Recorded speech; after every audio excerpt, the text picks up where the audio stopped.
ఆ, సరోజిని సహోదరి సరోజిని కుమారుడు సాయి పుట్టినరోజు వేడుక ప్రార్థించండి. అదే విధంగా తర్వాత మరి సుమత్ర సహోదరుడు విల్సన్ గారి కోడలు సంపూర్ణ ఆరోగ్యం కొరకు ప్రార్థించండి. ముఖ్యంగా సహోదరుడు భాస్కర్ కోవిడ్ తో బాధపడుతూ కాబూస్ హాస్పిటల్లో ఉన్నాడు, ఆయన గురించి కూడా ప్రార్థించండి. మరి అదే విధంగా ఈ రోజు వర్తమానం కొరకు రెవరెన్స్ పాస్టర్ సైమన్ గారు మన మధ్యలో ఉన్నారు, వాళ్ళ పరిచయం కొరకు ప్రార్థించండి. దయచేసి మనం అందరం కళ్ళు మూసుకున్నట్లయితే సహోదరి లక్ష్మి హైదరాబాద్ నుంచి, ఓవర్ టు యు సిస్టర్. మహాపరిశుద్ధుడా, వినిపిస్తుందన్నయ్య? ఎస్ అమ్మా. మహాపరిశుద్ధుడా, ప్రేమ నమ్మకముల ప్రియ పరలోక తండ్రి, నీ వందనాలు స్తుతులు స్తోత్రములు నాయన. గడిచిన కాలం అంతా నా తండ్రి నీ సజీవ రెక్క కింద భద్రపరచుకుని మరొక తరుణాన్ని మరొక దినాన్ని మాకు దయచేసిన విధానానికి నీకు వందనాలు స్తుతులు స్తోత్రములు నాయన. నాయన నీకు వందనాలు అయ్యా, వందనాలు నా తండ్రి. నాయన ఏమిచ్చి రుణమే తీర్చలేము నా తండ్రి. మా వీరికి నరకిన హృదయాలతో నా సన్నిధిని తండ్రి సన్నిధిలో గోజాడుచున్నాము నా ప్రభు. నా తండ్రి భయంకరమైన పరిస్థితుల్లో మేము ఉన్నప్పటికీ నా తండ్రి మమ్మల్ని నా తండ్రి నీ సజీవ రేఖల కింద భద్రపరుచుకుని నాయన నా తండ్రి మా ఆలోచనలు మీరు సఫలపరిచిన దేవానికి వందనాలు స్తుతులు స్తోత్రములు నా తండ్రి. నాయన నీకే వందనాలు స్తుతులు స్తోత్రములు నా రాజా. అయా నా తండ్రి మా సంఘాన్ని జ్ఞాపకం చేసుకోండి అయ్యా, సంఘ పెద్దలను జ్ఞాపకం చేసుకోండి, సంఘ బిడ్డలందరినీ జ్ఞాపకం చేసుకోండి అయ్యా. ప్రతి బిడ్డను నా తండ్రి రెక్కల చాటును భద్రపరచుకోండి నా తండ్రి. అయా బిడ్డలు నా తండ్రి అయా వ్యాక్సిన్ వేయించుకుంటున్నాక నా తండ్రి వారికి నా తండ్రి సాగిన సమయంలో నా తండ్రి వ్యాక్సిన్ అందేందుకు మీరు సహాయం చేయండి నా తండ్రి. బిడ్డలు ధైర్యపరచండి నా తండ్రి. అయా వ్యాక్సిన్ వేయించుకుంటే ఏమవుతుందో అని భయపడుచున్నారు నా తండ్రి బిడ్డలు నా తండ్రి. నాయన మీరే సమాధానపరచండి నా ప్రభు నా తండ్రి. అయా నడిపించేవాడు నీవు నా తండ్రి, మేము నడిచేవారు మాకైతే ఏమీ తెలియనప్పటికీ నా తండ్రి మమ్మల్ని నా తండ్రి ముందుకు సాగింపజేస్తున్న దేవానికి వందనాలు స్తుతులు స్తోత్రములు నా రాజా. అయా కృపగల నా రాజా, దయగల నా తండ్రి, నీకేమిచ్చి మేము రుణం తీర్చలేము నా తండ్రి. అవును నా తండ్రి.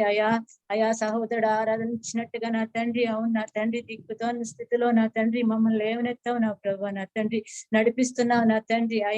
అయా ఏ పాటి వారము నాయన నీకు వందనాలు నా తండ్రి. నాయన మమ్మల్ని పాటలతో మేము సంతోషించున్నావు నా తండ్రి. అలాగే నా తండ్రి జరగబోచిన కార్యక్రమంలో కూడా నా తండ్రి వాక్యం విషయంలో కూడా నా తండ్రి నీ బిడ్డని తన సిలువు చాటును మరుగుపరుచుకుని మాకు కావాల్సిన ఆహారాన్ని మాకు దయచేయమని, ఎవరినైనా మరిచి ఉంటే నన్ను క్షమించమని యేసయ్య పరిశుద్ధ నామమున ప్రార్థించి వేడుకొంచున్నా నా పరమ తండ్రి. ఆమేన్. ఆమేన్ ఆమేన్ ఆమేన్. వందనాలమ్మా. ఈ సహోదరి లక్ష్మి తన చిన్న కుమారుడి వివాహము గత 10 రోజుల క్రితం జరిపించినారు. దేవుని కృపను బట్టి వందనాలు. ఆ సహోదరి తిరిగి క్షేమంగా స్థలాలు వచ్చి ప్రార్థించండి.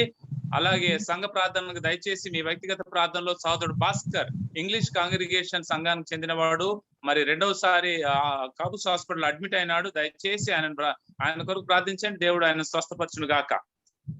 దేవుని నామానికి మహిమ కలుగును గాక. గమనించండి, చాలా రోజుల తర్వాత ఒక స్పెషల్ సాంగ్ మన మధ్యలో సహోదరి పుష్ప హైదరాబాద్ నుంచి పుష్ప సోలమన్ హైదరాబాద్ నుంచి పాడబోతున్నారు. ఈ సహోదరి మరి హైదరాబాద్ కేర్ హాస్పిటల్ పనిచేస్తున్నారు. ఈ రోజు స్పెషల్ గా ఆఫ్ తీసుకుని దేవుని సన్నిధిలోకి వచ్చింది. సిస్టర్ ఓవర్ టు యు మా. 2 వచనాలు మాత్రమే దేవుని సన్నిధిలో పాట పాడండి. Sister Pushpa Solomon brother. Praise Lord అండి అయ్యారు. మా praise Lord. Yeah, go ahead.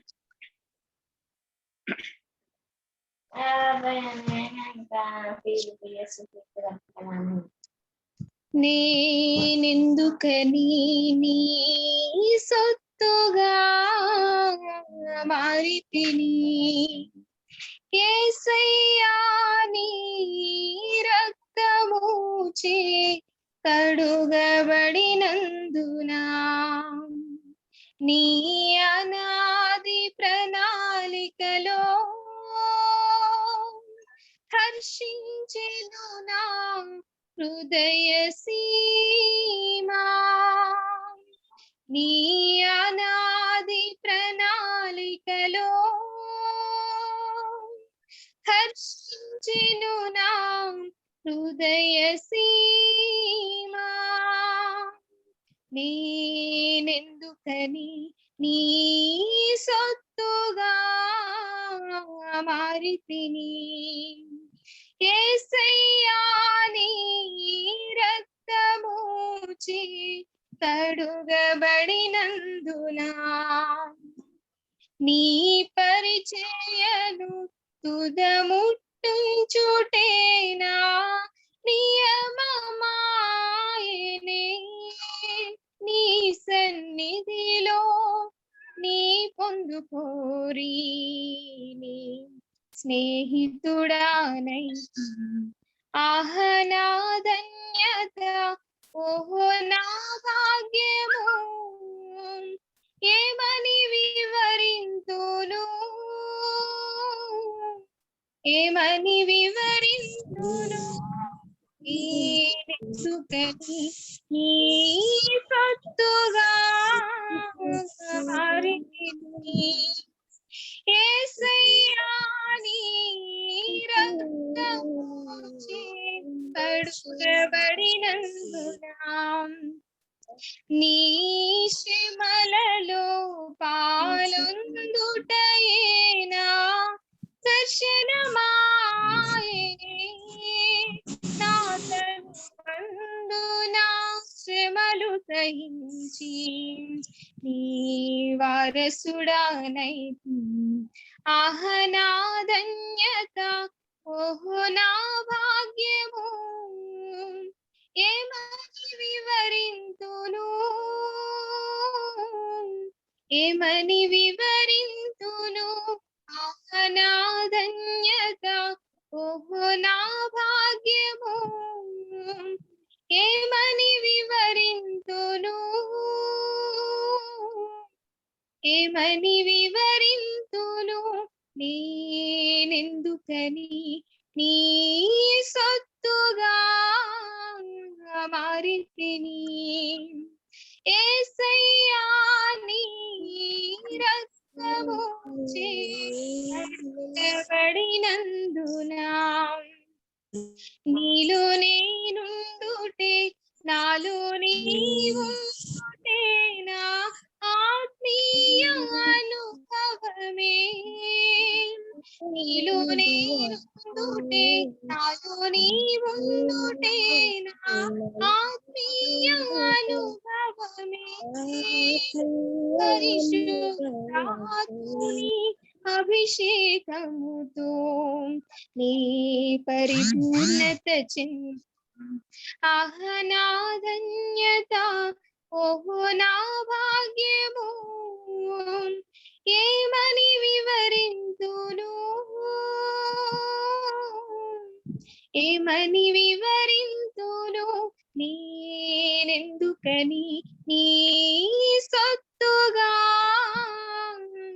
మారితిని యేసయ్యా నీ రక్తముచే కడుగబడినందున నీ అనాది ప్రణాళికలో హర్షించెను నా హృదయ సీమా నీ అనాది ప్రణాళికలో హర్షించెను నా హృదయ సీమా. హల్లెలూయా. అమ్మా వెరీ గుడ్ అమ్మా, గాడ్ బ్లెస్ యూ. చక్కని స్వరము. గమనించమ్మా, ఎప్పుడైతే మీకు సమయం దొరికినట్లయితే తప్పక దేవుని సన్నిధిలోకి రండి జూమ్ మీటింగ్ కి. May God bless you wherever you are. దయచేసి గమనించండి, మనకు సమయము. వాక్యానికి ముందుగా నేను కొంతమందిని ఇన్వైట్ చేయాలనుకుంటున్నాను. ఈ యొక్క 72వ కూడికకి విచ్చేసిన ప్రతి ఒక్కరికి యేసు నామమున శుభములు. పాస్టర్ తరపున, సంఘ పెద్దల తరపున వందనాలు. మరి ముఖ్యంగా పాస్టర్ బాలు గారు జిన్నూరు నుంచి, praise Lord brother, glad to see you for our fellowship. తర్వాత ఆర్మూరు విమల ఆర్మూరు నుంచి, ఆ తర్వాత మన లవ్ ఇండియా మిషనరీలు ముగ్గురు మన మధ్యలో ఉన్నారు. సహోదరుడు pastor Isaac Amalapuram, brother Wilson సూర్ and brother Manlin from Hyderabad. God bless you all brother. Please continue keep your fellowship with అస్.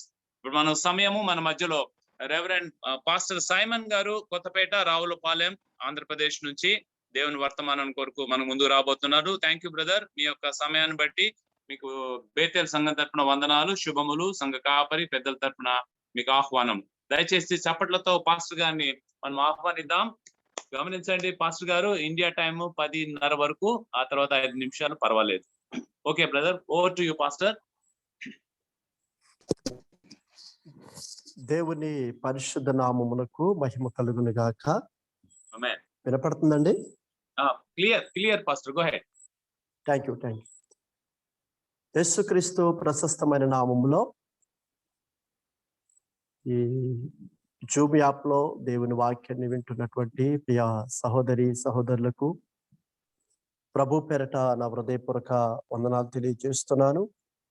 అలాగనే నాకు ఈ సమయాన్ని ఇచ్చినటువంటి దైవజనులు, బేతేలు ప్రార్థన మందిర పరిచర్యలు నడిపిస్తున్నటువంటి దైవ సేవకులు జయరాజు గారిని బట్టి నేను ప్రభుని స్తుతిస్తూ, వారికి వారితో సహవాసం చేస్తున్నటువంటి స్థానిక దేవుని బిడ్డలందరికీ కూడా ప్రభు పేరట నా వందనాలు తెలియజేస్తున్నాను. ఈ రీతిగా మీతో కలిసి ప్రభుని స్తుతించి ఆయన నామాన్ని కనపరచడానికి దేవుడు నాకు ఇచ్చినటువంటి సమయాన్ని బట్టి నేను ప్రభుని స్తుతిస్తున్నాను. అలాగనే మరొకసారి ఇంతవరకు ప్రభు సన్నిధిలో మనల్ని ఆరాధనలో నడిపించినటువంటి దైవజనులను బట్టి కూడా నేను ప్రభుని స్తుతిస్తూ వారికి కూడా నా ప్రత్యేకమైన వందనాలు తెలియజేస్తున్నాను. అలాగనే దైవజనులు జున్నూరు నుంచి లైవ్ లో ఉన్న దైవ సేవకులు బాల్జ్యోతయ్య గారిని బట్టి కూడా ప్రభుని స్తుతిస్తూ వారికి నా ప్రత్యేకమైన వందనాలు తెలియజేస్తున్నాను. దేవుని నామానికి మహిమ కలుగును గాక. ఈ రాత్రికాల సమయం అందు మరొకసారి ఈ రీతిగా మిమ్మల్ని కలవడానికి దేవుడు నాకు ఇచ్చినటువంటి గొప్ప అవకాశాన్ని బట్టి నేను ప్రభుని స్తుతిస్తూ మరొకసారి దేవదేవతనికి కృతజ్ఞులై ఉన్నాను. మరొకసారి మీ అందరికీ కూడా ప్రభు పేరట మరొకసారి వందనాలు తెలియజేస్తున్నాను. దేవుని వాక్యాన్ని మనము ధ్యానం చేద్దాము. పరిశుద్ధ గ్రంథమైనటువంటి బైబిల్ నుండి నిర్గమాకాండము 1వ అధ్యాయము 21వ వచనము. నిర్గమాకాండము నేనే చదువుతాను, దయచేసి మీరందరూ కూడా గమనించాలని ప్రభు పేరట తెలియజేస్తున్నాను. నిర్గమాకాండము 1వ అధ్యాయము 21వ వచనము. ఆ మంత్రస్థానులు దేవునికి భయపడినందున ఆయన వారికి సంతాన అభివృద్ధి కలుగజేసెను. ఆమేన్, హల్లెలూయా. ఒకసారి నేను చదువుతున్నాను, జాగ్రత్తగా గమనించాలి. నిర్గమాకాండం 1వ అధ్యాయము 21వ వచనము. ఆ మంత్రస్థానులు దేవునికి భయపడినందున ఆయన వారికి సంతానాభివృద్ధి కలుగజేసెను. దేవుని నామానికి మహిమ కలుగును గాక. ఈ రాత్రికాల సమయం ముందు నిర్గమాకాండము 1వ అధ్యాయాన్ని కొన్ని నిమిషాలు ఆ అధ్యాయంలో ఉన్నటువంటి నేపథ్యాన్ని కాస్త మీతో చెప్పాలని నేను ఆశపడుతున్నాను. పరిశుద్ధాత్మ దేవుడు నాకు ఇచ్చినటువంటి ఆ ప్రత్యక్షతను బట్టి, దేవుడు నాకు ఇచ్చినటువంటి ఆత్మ నడిపింపును బట్టి ఈరోజు నిర్గమాకాండము 1వ అధ్యాయము 21వ వచనము ద్వారా మిమ్మల్ని కలవడానికి దేవుడిచ్చిన కృపను బట్టి నేను ప్రభుని స్తుతిస్తున్నాను. ఈ వాక్యంలో ఉన్నటువంటి మాటను గమనించినట్లయితే, ఆ మంత్రస్థానులు ఎవరు? ఈ మంత్రస్థానులు దేవునికి ఎందుకు భయపడ్డారు?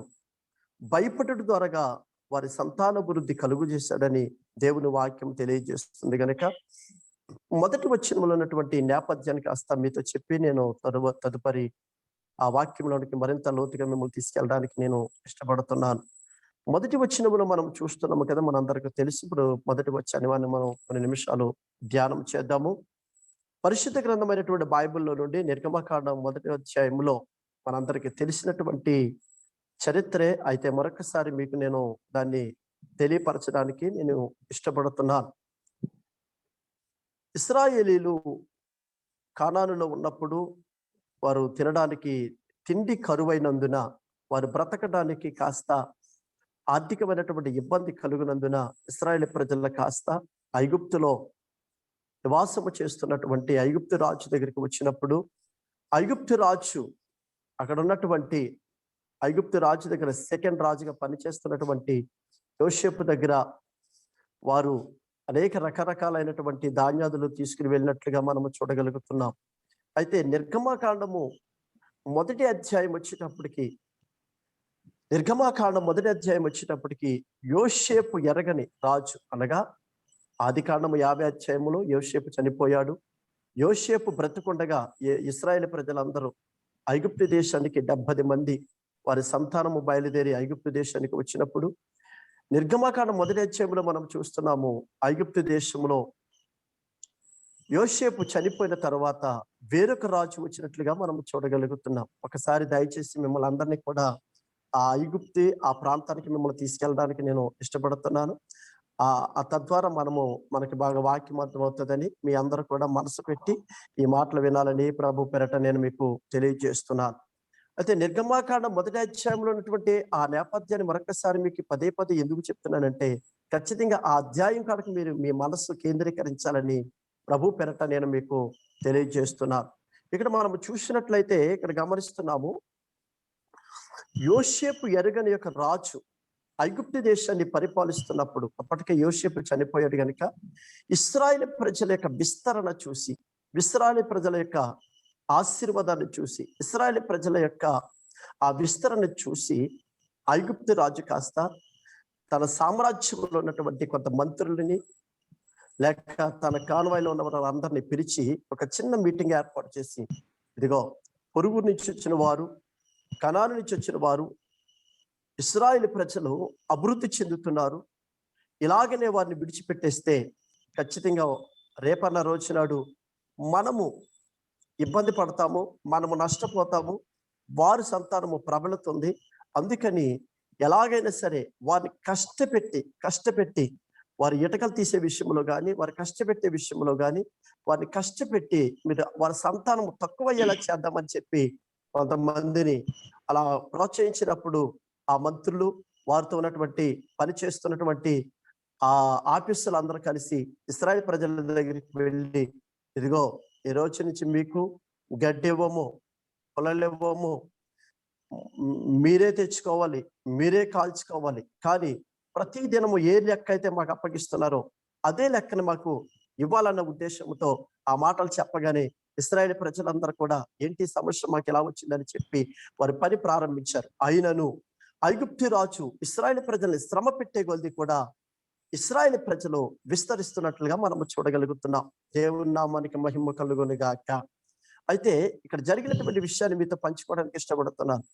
ఇప్పుడు జరుగుతున్నటువంటి ప్రపంచ యావత్తు, అంటే మన ప్రపంచ దేశాలన్నింటిలో కూడా అనేకమైనటువంటి ప్రభుత్వాలు అనేకమైనటువంటి జీవోలు తీసుకొచ్చి, లేక అనేక రకాలైనటువంటి అధికారాలని, అనేక రకాలైనటువంటి అధికారులతో మాట్లాడి ఎన్ని జీవోలు తీసుకొచ్చినా, దేవుని పిల్లలకి ఎంత కష్టపెట్టినా, అలనాడు ఐగుప్తు దేశంలో కష్టపెట్టినట్లుగానే మన ప్రభు అయినటువంటి యేసుక్రీస్తు వారి లోకంలో జీవించినప్పుడు, వారు పరిచయం చేస్తున్నప్పుడు కూడా క్రైస్తవుల మీద వ్యతిరేకమైనటువంటి రోమా ప్రభుత్వం లాంటి ప్రభుత్వాలు ఎంతో వ్యతిరేకత చేసినా, లేకపోతే ఈనాటి కాలంలో కూడా ప్రపంచ దేశాల్లో కూడా దేవుని పిల్లల మీద వ్యతిరేకత జరుగుతూ ఉన్నా, వీటన్నిటికీ కారణం ఏంటంటే క్రైస్తవ్యాన్ని అణిచివేయడం మాత్రమే.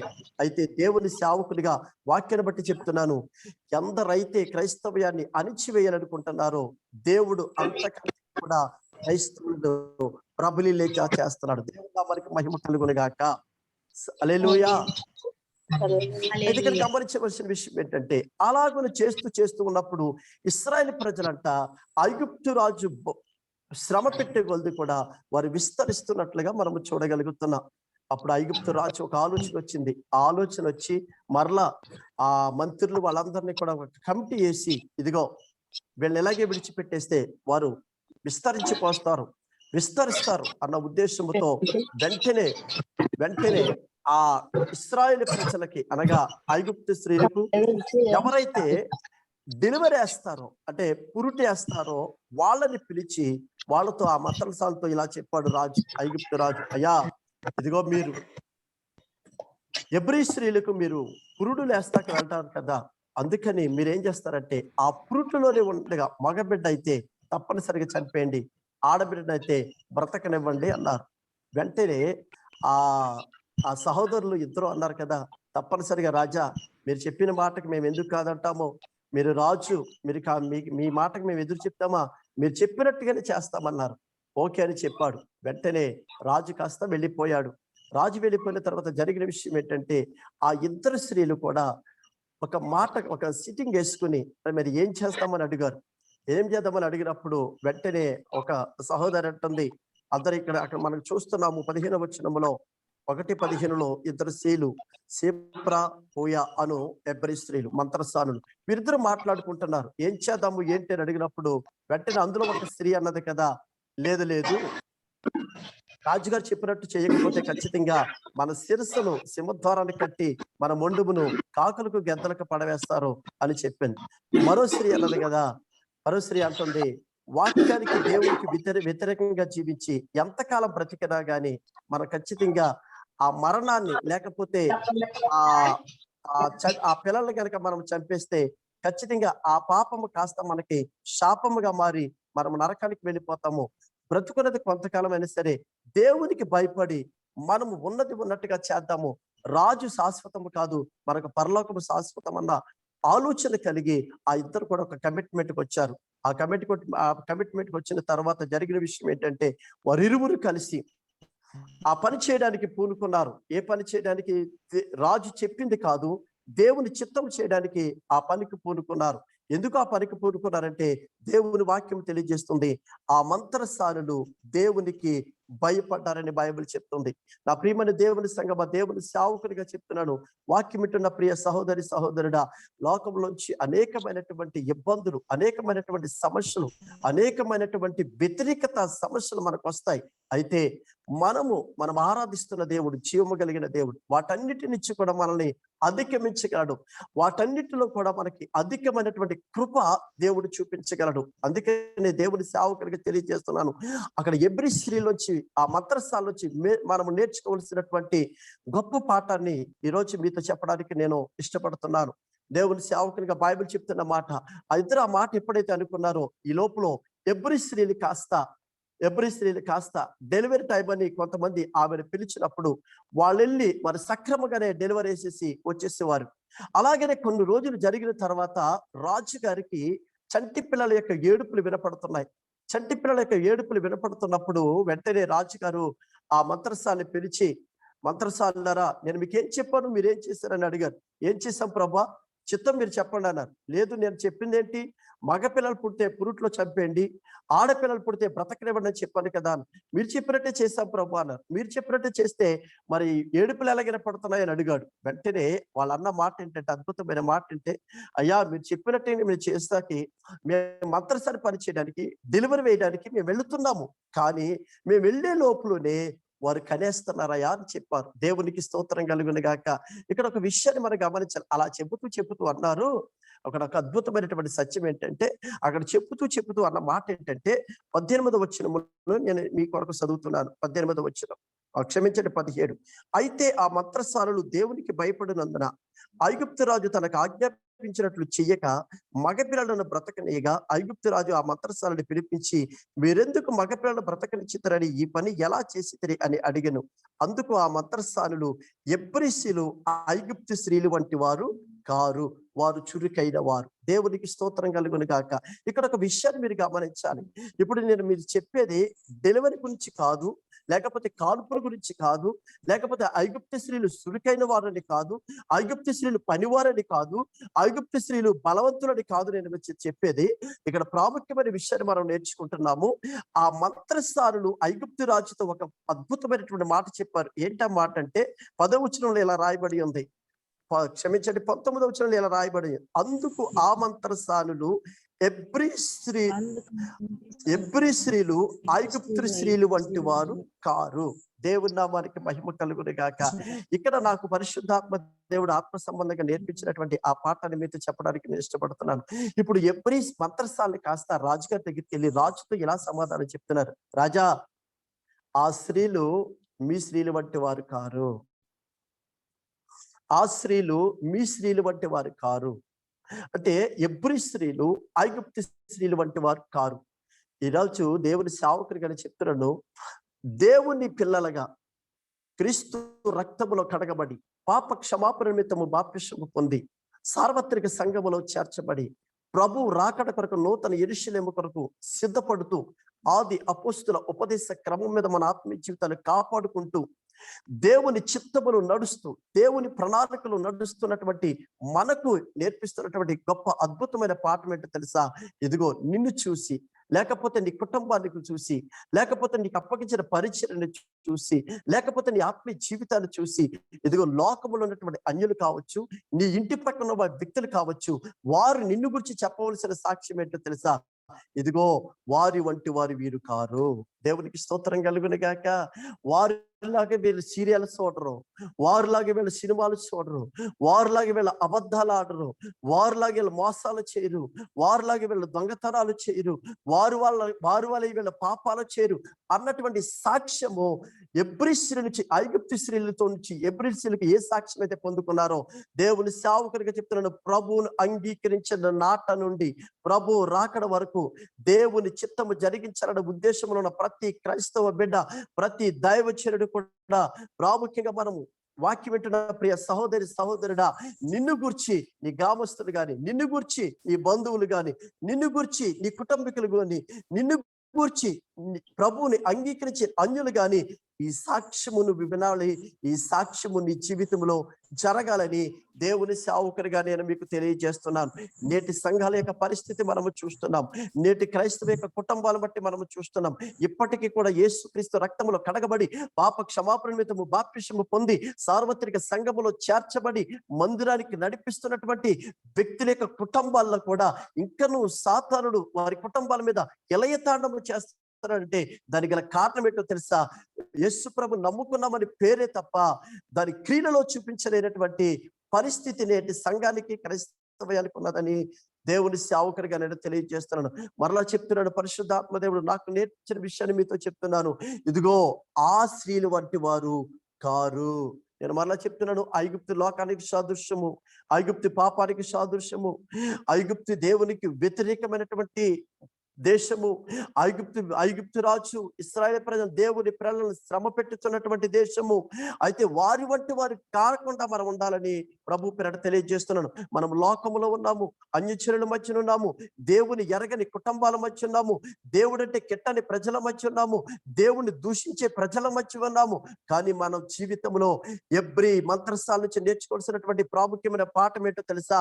యేసు క్రీస్తుని ఎప్పుడైతే మనం అంగీకరించామో, యేసు రక్తములో ఎప్పుడైతే మనం కడగబడ్డామో, మనము తప్పనిసరిగా లోకములో నుంచి, ఆచారాల నుంచి, పద్ధతిలో నుంచి ఒక ప్రత్యేకమైనటువంటి జీవితాన్ని జీవించాలని దేవుని సేవకుడిగా నేను మీకు తెలియజేస్తున్నాను. ఇక్కడ మంత్రశాల అంటున్నటువంటి మాట ఏంటో తెలుసా? అయ్యా మేము వెళుతున్నామయ్యా, మేము వెళ్ళడానికి ఇష్టపడ్డాము, మీరు చెప్పింది చెయ్యాలనుకున్నాము, కానీ మేము వెళ్ళక ముందే వాళ్ళకి డెలివరీ అయిపోయింది.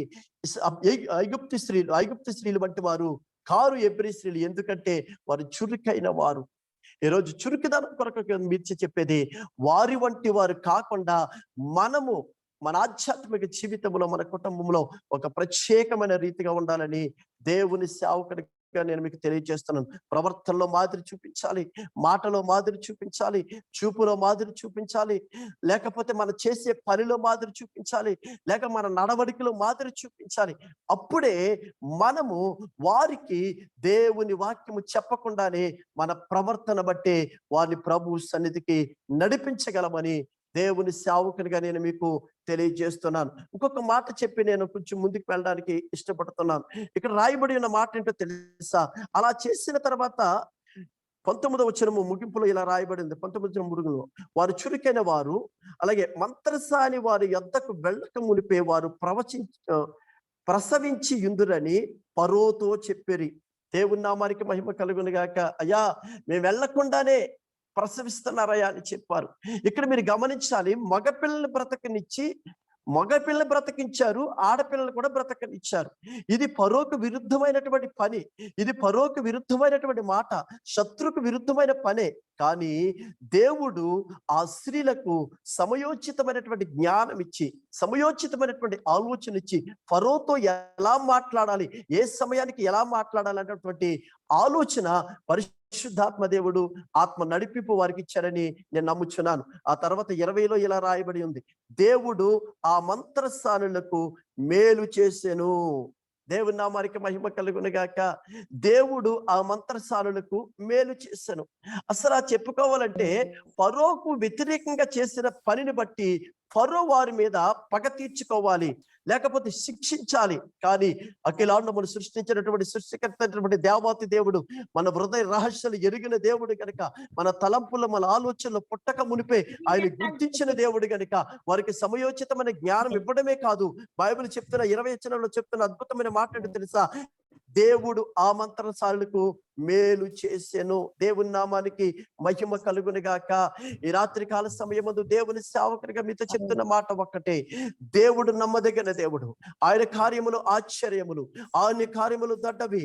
ఒకవేళ మనకు శ్రమస్సు రావచ్చు, శోధనలు రావచ్చు, మీరున్న ప్రదేశంలో కావచ్చు, ఈ వాక్యము ఏ ప్రాంతంలో ఉండి వింటున్నారో ఆ ప్రాంతంలో ఉన్నటువంటి జనులు కావచ్చు, వారు చేస్తున్నటువంటి పరిచర్లు కావచ్చు, వారికి ఉన్నటువంటి సమస్యలు, ఏ సమస్య ఎదురైనా మనము దేవుని మీద ఆధారపడి దేవుని చిత్తాన్ని కనుక మనం అప్పగించుకుంటే ఖచ్చితంగా మన జీవితంలో కూడా దేవుడు మేలు చేస్తాడన్న విషయాన్ని కాస్త మీకు జ్ఞాపకం చేస్తున్నాను. అంతేకాదు ఆ తర్వాత ఉన్న మాట ఏంటో తెలుసా? బైబిల్ చెప్తుంది మేలు చేయడమే కాదంట, ఆ జనము విస్తరించి మిక్కిలి ప్రబలెను. దేవుని నామానికి మహిమ కలుగును గాక. ఏ జనము చంపబడాలని చూసిన జనం, ఏ జనము ఫరో చేత శిక్షించబడాలని జనము, ఏ జనము పురుటులోనే చంపేయబడాలని జనము, ఏ జనము దేవుని చిత్తమును చేస్తున్నటువంటి జనము, ఆ జనమంట దేవుడు విస్తరిస్తున్నాడంట. ఆ జనానికి మేలు చేయడమే కాదు, వారి సంతానము మిక్కిలి ప్రబలుతుందని దేవుని వాక్యము తెలియజేస్తుంది.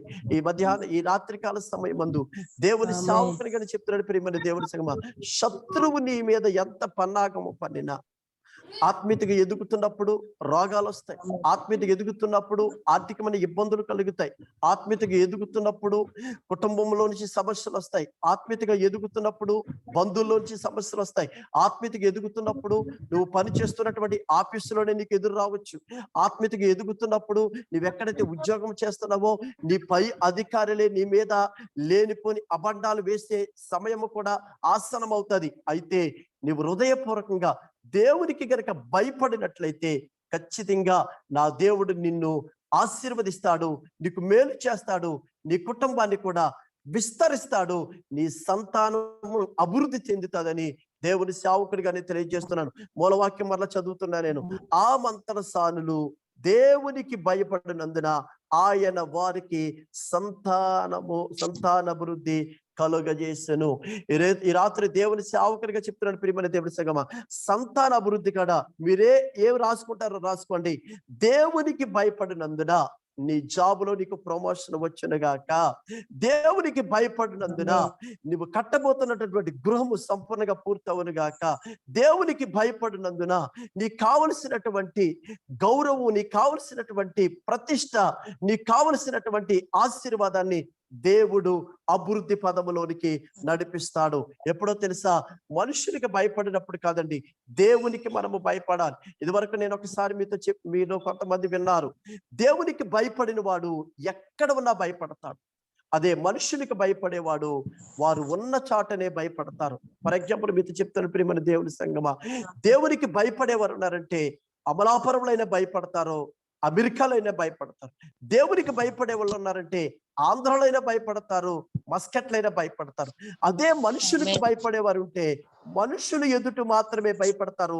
మనుషులు లేనప్పుడు వాళ్ళ ప్రవర్తన మారిపోద్ది, వారి క్రియలు మారిపోతాయి, వారి నడవడికి మారిపోద్ది. వారంతా దేవునికి ఆయాసకరంగా చేస్తారని దేవుని సేవకుడిగా నేను తెలియజేస్తున్నాను.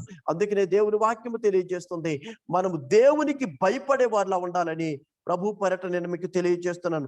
దేవునికి ఎప్పుడైతే మనం భయపడ్డామో తప్పనిసరిగా దేవుడు మనకి మేలు చేస్తాడు, సంతాన అభివృద్ధి కూడా కలగజేస్తాడని ప్రభు పేరట నేను మీకు తెలియజేస్తున్నాను. ఒక అద్భుతమైనటువంటి సత్యాన్ని మీతో చెప్పడానికి ఇష్టపడుతున్నాను. ఈ రోజు చాలా మంది కరోనాకు భయపడుతున్నారు. మీరు భయపడొద్దని నేను అంటలేదు. రోగాలకు భయపడుతున్నారు, మీరు భయపడొద్దని నేను అంటలేదు. అప్పులకు భయపడేవారు ఉన్నారు. చాలా మంది ఎదుగుని కుమార్తెలు ఉంటే పెళ్లిళ్ళ విషయంలో భయపడుతున్నారు, లేకపోతే గృహాల విషయంలో ఈ గృహము ఎన్నో రోజులైంది, దీనికి మూలరాడేసి ఇప్పటికి కూడా దీన్ని పూర్తి చేయలేకపోయారని భయపడుతూ ఉన్నారు. అంతేకాదు యవనస్తులు ఉన్నారంటే ఎగ్జామ్స్ దగ్గర పడే కొలది కూడా వారికి టెన్షన్, భయము. ఈ రోజు దేవుని సేవకునిగా చెప్తున్నాను, ప్రతి కుటుంబాన్ని కూడా భయము వెంటాడుతుంది. నేనంటాను, సమస్యకు భయపడే కంటే సమస్యను పరిష్కరించే మన దేవునికి భయపడాలని దేవుని సేవకునిగా తెలియజేస్తున్నాను. దేవుని నామానికి మహిమ కలుగును గాక. చాలా మంది సమస్యలు బట్టి భయపడిపోతూ ఉంటారు, సమస్యలు బట్టి భయపడిపోతూ ఉంటారు. కానీ సమస్యను పరిష్కరించే దేవునికి కనుక మనం భయపడితే ఖచ్చితంగా మన సమస్య నుంచి మనము విడుదల పొందుతామని దేవుని సేవకునిగా నేను మీకు తెలియజేస్తున్నాను. దేవునికి స్తోత్రం. హల్లెలూయా. అసలు భయపడిన వారి వ్యక్తిత్వాలు ఎలా ఉంటాయి అన్నది ఒకరిని ఇద్దరిని చూపించి నేను వాక్యం ముగిస్తాను. ఒకటి భయము, రెండవది భక్తి. భక్తి ఉండాలి, భయము ఉండాలి. భక్తి భయము లేకపోతే తప్పనిసరిగా ఆత్మీయ జీవితంలో మనము పడిపోతామన్న సంగతి ప్రభు పేరట నేను మీకు తెలియజేస్తున్నాను. మరొక భక్తి విషయంలో చూద్దాం. ఇక్కడ ఏం రాయబడిందంటే, ఆ మంత్రసానులు దేవునికి భయపడునందున ఆయన వారికి సంతానాభివృద్ధి కలుగజేసెను. దేవుని నామానికి మహిమ కలుగును గాక. మరొకసారి ప్రభు పేరట తెలియజేస్తున్నాను. ఈ జూమ్ వ్యాపనం వాక్యం వింటున్న ప్రియ దేవుని సంగమా, పరిశుద్ధాత్మ దేవుడు స్పష్టంగా బహుస్పష్టంగా నీతో మాట్లాడుతున్న మాట ఏంటో తెలుసా? నీవు దేవునికి గనక భయపడితే నువ్వు ఏదైతే అభివృద్ధి ఆగిపోయిందో నీ వ్యక్తిగత జీవితంలో, నీ ఆధ్యాత్మిక జీవితంలో, నీ భక్తి జీవితంలో ఏదైతే బ్రేక్ పడ్డదో, ఏదైతే ఆగిపోయిందో దాన్ని ప్రభువు కొనసాగించాలంటే నా దేవునికి భయపడే వ్యక్తిగా నీ క్రియలలో, నీ ప్రవర్తనలో చూపించాలని ప్రభు పేరట నేను మీకు తెలియజేస్తూ ఉన్నాను. దేవుని నామానికి మహిమ కలుగును గాక. ఒక విషయాన్ని మీతో చెప్పడానికి ఇష్టపడుతున్నాను. చూడండి, మరొక వాక్యాన్ని మీకు చూపించడానికి ఇష్టపడుతున్నాను. ఆదికాండము 22 అధ్యాయం ఇక్కడికి వద్దాం అందరం. ఆదికాండము 22 అధ్యాయంలో ఒక సన్నివేశాన్ని మీతో చెప్పడానికి నేను ఇష్టపడుతున్నాను.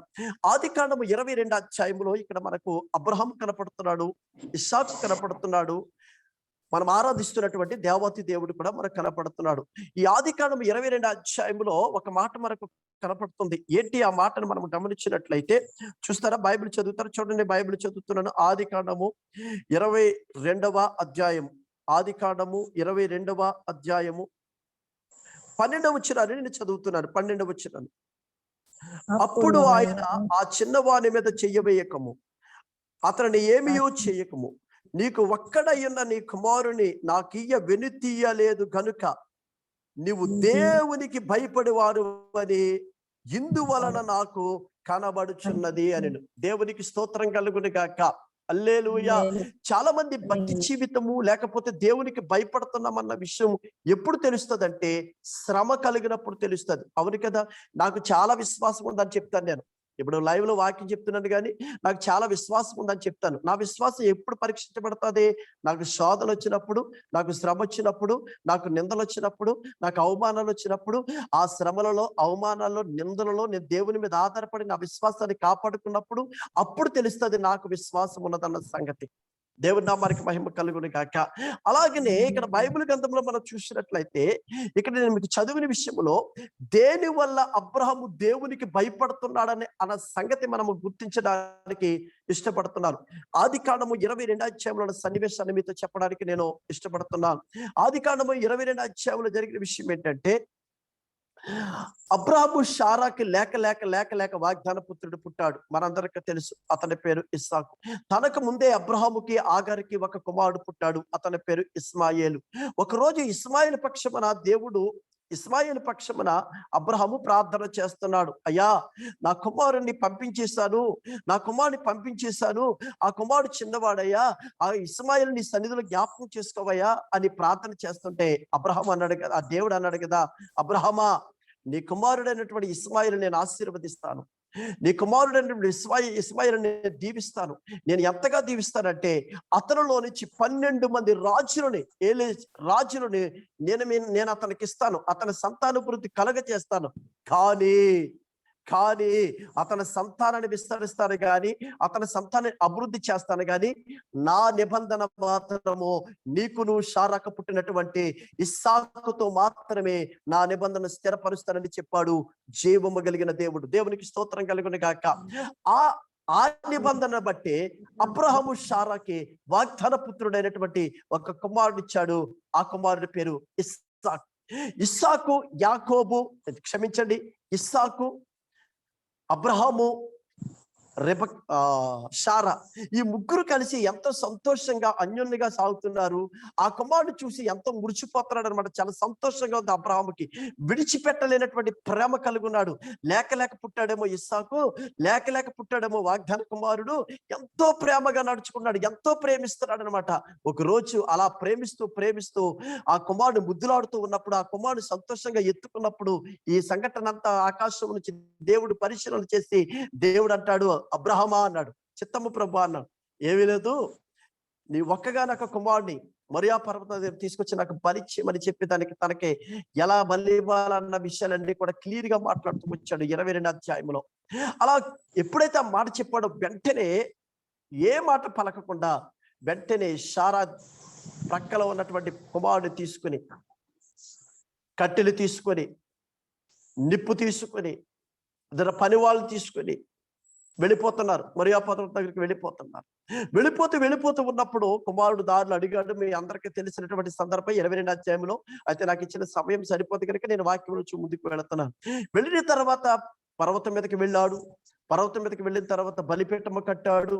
బలిపీఠం కట్టిన తర్వాత కుమారుడు 2 చేతులు 2 కాళ్ళు కట్టి ఆ బలిపీఠం మీద పండబెట్టగానే కత్తి తీసి పైకెత్తాడు. కత్తి తీసి ఎప్పుడైతే పైకెత్తగానే ఆకాశం నుంచి ఒక స్వరం వినపడుతుంది, అబ్రహమా అబ్రహమా, నీ కుక్కగానొక్క కుమారుడు నువ్వు తీయలేదు గనక నీవు నాకు భయపడుచున్నావని ఇందువలన నేను తెలుసుకున్నానన్నాడు. దేవుని నామమునకు మహిమ కలుగును గాక, దేవునికి స్తోత్రం కలుగును గాక. ఈ విషయాన్ని మనం ఒక విషయాన్ని మీరు గమనించాలి ప్రియమైన దేవుని సంగమా. ఎందుకు ఈ విషయాన్ని మీకు జ్ఞాపకం చేస్తున్నాను? ఎందుకు దేవునికి భయపడే వారమని సమాజానికి దేవునికి కూడా ఎలా తెలుస్తుందని అని మనం గమనించినట్లయితే అబ్రహాము విషయంలో మనం నేర్చుకోవచ్చు. అబ్రహాం అంట ఒక్కగానొక్క కుమారుని దేవునికి ఎనుగు తిరగలేదంట. ఈరోజు ఈ పాఠంలోంచి ఒక విషయాన్ని మీతో చెప్పడానికి నేను ఇష్టపడుతున్నాను. ఈ వాక్యం నుంచి ఒక ఆత్మ సంబంధమైన విషయాన్ని ప్రభు నాకు ఇచ్చినటువంటి ఆ ప్రత్యక్షతను ఈ రాత్రికాల సమయం ముందు మీతో పంచుకోవడానికి నేను ఇష్టపడుతున్నాను. అయితే ఇక్కడ జరిగిన విషయం ఏంటో తెలుసండి. అబ్రహాముకి ఇచ్చిన కుమారుని తీసుకెళ్లి బలి ఇవ్వడము అది కాదు ప్రాముఖ్యత. అందులో నేర్చుకోవాల్సినటువంటి పాఠం ఏంటంటే, అబ్రహాముకి లేక పుట్టాడు గనక కుమారుడు ఇస్సాకు అంటే ప్రాణం. ఆమేన్ హల్లెలూయా. అబ్రహాముకి లేక పుట్టాడు గనక ఇస్సాకు అంటే ఇష్టం. అబ్రహాముకి లేక పుట్టాడు గనక ఇస్సాకు అంటే అభిమానము. అంతేకాదు, నా కుమారుడు లేక పుట్టాడు, దేవుడు నాకు ఇచ్చాడని ప్రేమను పెంచుకుంటూ ఉన్నాడు. అయితే ఎప్పుడైతే దేవుడు ఇస్సాకుని బలిమ్మన్నాడో, బలివ్వడానికి కూడా వెనక్కి తిరగలేదు గనక నువ్వు నాకు భయపడివాడు అని దేవుడు సాక్ష్యం చెప్పడానికి గల కారణం ఏంటంటే, ఈ పాఠంలోంచి ఆత్మ సంబంధముగా ఒక క్రైస్తవుడిగా, ఒక విశ్వాసిగా, ఒక సేవకునిగా మనము నేర్చుకోవాల్సినటువంటి ప్రాముఖ్యమైనటువంటి విషయం ఏంటంటే, అబ్రహాము తన చిత్తాన్ని ప్రక్కన పెట్టి దేవుని చిత్తాన్ని నెరవేర్చడానికి ఇష్టపడ్డాడు. దేవునికి స్తోత్రం కలుగును గాక. తన ప్రేమను పక్కన పెట్టి దేవుని మాటకు లోబడిఉన్నాడని దేవుని సేవకునిగానే తెలియజేస్తున్నాడు. ఇంకొక మాట పూర్తిగా చెప్పాలంటే, అబ్రహాము తన ఇష్టాన్ని పూర్తిగా పక్కన పెట్టాడు. దేవుని చిత్తాన్ని నెరవేర్చడానికి అబ్రహాము ఇష్టపడ్డాడు. అందుకనే అబ్రహాము దేవునికి భయపడేవాడని దేవుని సేవకునిగా నేను తెలియజేస్తున్నాను. ఈరోజు దేవుని సేవకునిగా లైవ్ లో ఉన్న మిమ్మల్ని మీతో ఒక ప్రశ్న అడగాలని నేను ఆశపడుతున్నాను. దేవుని చిత్తమును చేస్తున్నావా? నీకు నచ్చినది నువ్వు చేయగలుగుతున్నావా? దేవుని చిత్తాన్ని ప్రక్కన పెట్టి నీ చిత్తాన్ని నెరవేర్చుకుంటున్నావేమో. ఒక్కసారి దేవుని బిడ్డగా ఒక్కసారి ఆలోచించు సహోదరుడా. ఒక్కసారి హృదయపూర్వకంగా ఆలోచించు. దైవ సన్నిధిలో ఉన్నావు, నువ్వు దేవుని వాక్యాన్ని వింటున్నావు, పరిశుద్ధాత్మ సన్నిధిలో నువ్వు ఉన్నావు. ఒక్కసారి ఆలోచించు. దేవుని చిత్తాన్ని చేస్తున్నావా? దేవుని చిత్తాన్ని ప్రక్కన పెట్టి నీ ఇష్టాన్ని నెరవేర్చుకుంటున్నావా? చాలా మంది చాలా రకరకాలుగా యేసుప్రభు నమ్ముకున్న క్రైస్తవులే, యేసుప్రభుని వెంబడిస్తున్న క్రైస్తవులే, వాక్యాన్ని వింటున్న క్రైస్తవులే, ఉపదేశాన్ని అంగీకరిస్తున్న క్రైస్తవులే, ఒక సంఘానికి సహోదరులుగా ఒక సార్వత్రిక సంఘంలో చేర్చబడిన కుటుంబాలు కూడా ఈ రోజు బాధాకరమైన విషయం ఏంటంటే, దేవుని చిత్తాన్ని ప్రక్కన పెడుతున్నారు, వారి చిత్తాన్ని నెరవేర్చడానికి ఇష్టపడుతున్నారు. దేవుని నామానికి మహిమ కలుగును గాక. ఒక పాపని గాని ఒక బాబుని గాని స్కూల్లో వేయాలనుకోండి, దేవుని చిత్తం ఏంటని ప్రార్థన చేయడం మానేసి ఊళ్ళో ఉన్న వాళ్ళందరినీ కూడా ఏ కాలేజీ బాగుంటది, ఏ స్కూల్ బాగుంటది, ఏ హై స్కూల్ బాగుంటది, ఏ కాన్వెంట్ బాగుంటది అని అందరూ 100 మందినైనా అడుగుతారు. కానీ నువ్వు ఆరాధిస్తున్న దేవుడు నమ్మదగిన దేవుడని, నీకు మేలు చేసే దేవుడు, నీ కుటుంబాన్ని ఆశీర్వించే దేవుడని గుర్తించలేక దేవుణ్ణి అడగట్లేదు, దేవుని చిత్తాన్ని చేయట్లేదు. అంతేకాదు ఒక పాపకి కానీ ఒక బాబుకి కానీ వివాహము చేయాలనుకున్నప్పుడు ఆ వివాహం విషయంలో కూడా నీ బంధువులను అడుగుతావు, నీ స్నేహితులను అడుగుతావు, నీ ఇరుగు పొరుగు వాళ్ళని అడుగుతావు. వాళ్ళ మంచోళ్ళైనా లేకపోతే వారి ద్వారాగా సంబంధం వస్తే బాగుండు, మా అబ్బాయికి సంబంధం చూడండి, మా అమ్మాయికి సంబంధం చూడండి అని చెప్పి వాళ్ళు చూసింది వాళ్ళు చెప్పినట్టుగా నువ్వు వినేసి వాళ్ళ అందాన్ని చూసో, వాళ్ళ డబ్బులు చూసో, వాళ్ళ కట్నాలను చూసో, వాళ్ళు చెప్పారని కదా అని చూసో మొత్తం మీద నువ్వు మ్యాచింగ్ సెట్ చేసుకుని వివాహం చేసేస్తున్నావు. అసలు అది దేవుని చిత్తమా లేదని నువ్వు ఎప్పుడైనా గ్రహించగలిగావా? దేవుని సేవకుడిగా చెప్తున్నాడు, ఒక ఇల్లు కట్టే విషయంలో గాని, ఒక పెళ్లి చేసే విషయంలో గాని, పిల్లలు చదివించే విషయంలో గాని, లేకపోతే నువ్వేదైనా ఒక పని పూనుకున్నప్పుడు గాని, ఒక ఉద్యోగ విషయంలో గాని, ఒక స్టడీ విషయంలో గాని, ఒక సబ్జెక్ట్ ను వెన్నుకునే విషయంలో గాని మొదట దేవుని చిత్తమా కాదని నువ్వు తెలుసుకోవాలని ప్రభు పేరట నేను మీకు తెలియజేస్తున్నాను. ఒకవేళ నువ్వు తెలుసుకుని అంత ప్రార్థన చిత్తం నీకు లేకపోతే, నువ్వు వెళుతున్నటువంటి సంఘానికి వెళుతున్నటువంటి ఆ దైవచనుడు నీ పక్షమున ప్రార్థన చేసి, అయ్యా దైవచనుడా ఒక ఇల్లు కట్టుకోవాలనుకున్నాను, ఆ ఇల్లు ఎలా కట్టుకుంటే బాగుంటది, ఎప్పుడు మూలరాడేస్తే బాగుంటది అని నువ్వు దైవ సేవకుని సలహా అడిగితే తప్పనిసరిగా ఆ దైవచనుడు ప్రార్థనాపూర్వకంగా సిద్ధపడి ఆ రోజు నీ కొరకు డేట్ ఫిక్స్డ్ చేస్తాడని దేవుని సేవకునిగా తెలియజేస్తున్నాను. నేటి సంఘాల పరిస్థితి, ఒకవేళ అటు గల్ఫ్ కంట్రీలో సంఘాల పరిస్థితి ఎలా ఉన్నదో నాకు తెలియదు, కానీ ఆంధ్రలో ఉన్నటువంటి సంఘాల పరిస్థితి మనం చూసినట్లయితే అన్ని వారు సెట్ చేసుకున్న తర్వాత ఆ తర్వాత దైవ సేవకునికి వచ్చి చెప్తారు, అయ్యా 16వ తారీఖుని ఇలాగా, 18వ తారీఖుని పెళ్ళండి, 19వ తారీఖుని ఇలాగండి, లేకపోతే 5వ తారీఖుని గృహప్రతిష్ఠ అండి, ఇలాగా. అంటే వాళ్ళు నిర్ణయించుకుని చెప్తారు తప్ప అది దేవుని చిత్తమా కాదని వారు గ్రహించలేనటువంటి పరిస్థితిలో ఉన్నారని ప్రభు పేరట తెలియజేస్తున్నాను. అందుకనే అవిశ్వాసులైన వారిని, యుగ సంబంధమైన దేవత అవిశ్వాసులైన వారి యొక్క మనోనేత్రాలు గుడితరము చేసిందని దేవుని వాక్యము తెలియజేస్తుంది. నా ప్రియమైన దేవుని సంగమా, నేను మరలా చెప్తున్నాను, నిజంగా నువ్వు దేవుని చిత్తములో ఉన్న వ్యక్తివైతే, నిజంగా నువ్వు దేవుని రాకడ కొరకు సిద్ధపడుతున్న వ్యక్తివైతే, నిజంగా నువ్వు దేవుని చిత్తాన్ని అంగీకరించిన వ్యక్తివైతే, దేవుని సేవకునిగా చెప్తున్నాను, ఆయన చిత్తాన్ని నువ్వు నెరవేర్చడానికి ఇష్టపడు, నీ చిత్తాన్ని నువ్వు ప్రక్కన పెట్టడానికి ఇష్టపడాలని ప్రభు పేరట నేను మీకు తెలియజేస్తున్నాను. దేవుని నామానికి మహిమ కలుగును గాక. ఎప్పుడైతే నువ్వు దేవుని చిత్తము చేస్తావో ఖచ్చితంగా నీవు నీ కుటుంబము కూడా ఆశీర్వదించబడటమే కాదు, పరలోకములో కూడా ఉంటారని ప్రభు పేరట తెలియజేస్తున్నాను. అందుకనే యేసు ప్రభు వారు సువార్త ప్రకటిస్తున్న దినాల్లో ఆయన చెప్పినటువంటి ఒక అద్భుతమైన మాట ఏంటో తెలుసా?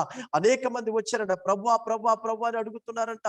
నీ నామమును దెయ్యములు వెళ్ళగొట్టాము, నీ నామమును భూతములు వెళ్ళగొట్టాము, నీ నామమును చచ్చిన వారిని బ్రతికించామని చెప్తుంటే యేసు ప్రభు అంటాడు, మీరెవరో నాకు తెలియదు.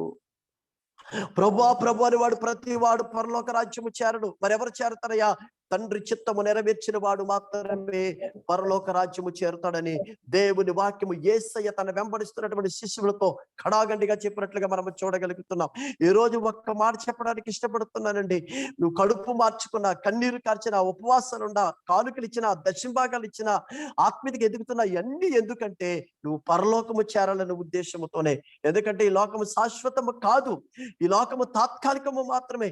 ఏదో ఒక రోజు మనం నిత్యత్వంలోకి వెళ్ళాలి, ఏదో ఒక రోజు ప్రభు యొక్క సింహాసనం దగ్గరికి వెళ్ళాలి, ఏదో ఒక రోజు నూతన యెరూషలేములోనికి వెళ్ళాలి. ఆ వెళ్లే ముందు తండ్రి చిత్తము నెరవేర్చే వారిగా మనం ఉండడానికి పరిశుద్ధాత్మ దేవుడు మనకు సహాయము చేయును గాక. దేవుని నామానికి మహిమ కలుగును గాక. మరొకసారి దేవుని సేవకునిగా మీకు 2 చేతులెట్టి దండం పెట్టి చెప్తున్నాను, దేవునికి నువ్వు భయపడుతున్నావు అని చెప్పుకునే కంటే దాని క్రియారూపంలో చూపించాలని ప్రభు పేరట తెలియజేస్తున్నాను.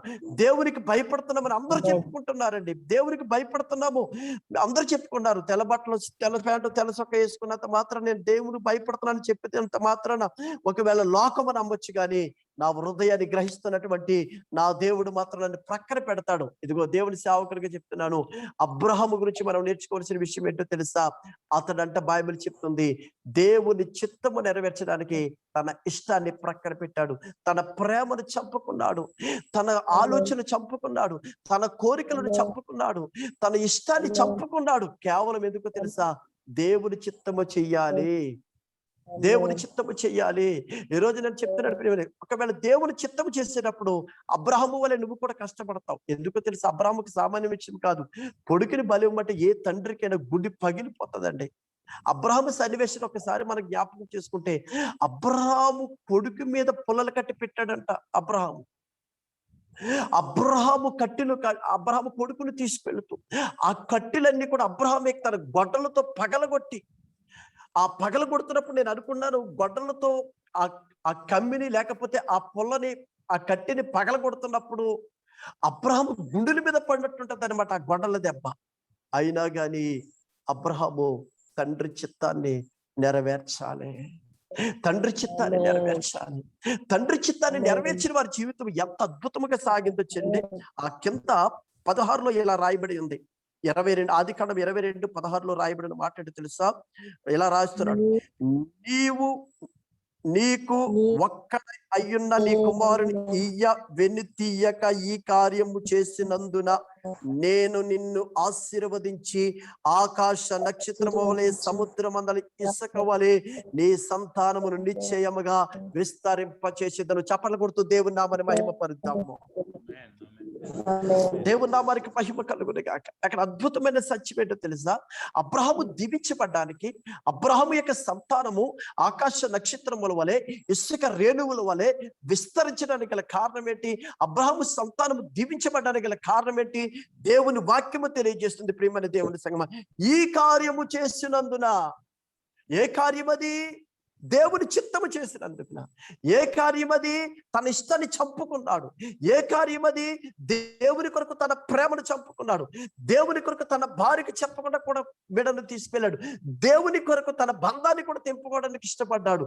దేవుని చిత్తము చెయ్యడానికి తన ప్రాణముగా ప్రేమించే తన కొడుకును కూడా వెనుక తిరగలేదు గనుక ఈ కార్యమును బట్టి నక్షత్రం విస్తరింపచేస్తున్నాను, నీ సంతానమును సముద్రపు ఇసుక రేణుల వలె నేను అభివృద్ధి చేస్తున్నానని దేవుని వాక్యము అబ్రహాముతో మాట్లాడుతుంది. నా ప్రియమైన దేవుని సంగమా, నీ సంఘం ఒకవేళ ఒక దైవజనుడు అయితే పరిచర్య విస్తరించాలంటే దేవుని చిత్తాన్ని చేయడానికి ఇష్టపడు. నీ ఇష్టాన్ని ప్రక్కన పెట్టుకో.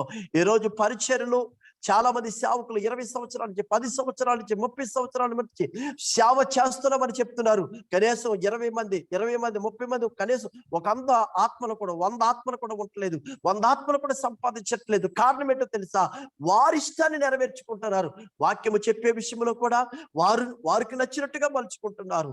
పరిచర్య విధానంలో కూడా వారు నడిపింపుకి అప్పగించుకుంటున్నారు. నేను అంటాను, ప్రియమైన దేవుడి సంగమా, పరిచర్య విస్తరించాలన్నా, కుటుంబం ఆశీర్వించబడాలన్నా, అనేకమైన ఆత్మలు తూర్పుకి, పరమడికి, ఉత్తరముడికి, దక్షిణమునకు దేవుడు ఏళ్ళ వేసి ప్రజలను పిలిపించి నడిపించాలన్నా, దేవుని సేవకునిగా చెప్తున్నాను, తండ్రి చిత్తము చేయడానికి నువ్వు ఇష్టపడితే, దేవుని చిత్తము భూమి మీద చేయడానికి నువ్వు ఇష్టపడితే, నిన్ను, నీ కుటుంబాన్ని, నీ సంఘాన్ని, దేవుడు నిన్ను నమ్మి అప్పగించిన పరిచర్ని కూడా విస్తరిస్తాడని దేవుని పేరట నేను మీకు తెలియజేస్తున్నాను. దేవుని నామానికి మహిమ కలుగునే గాక.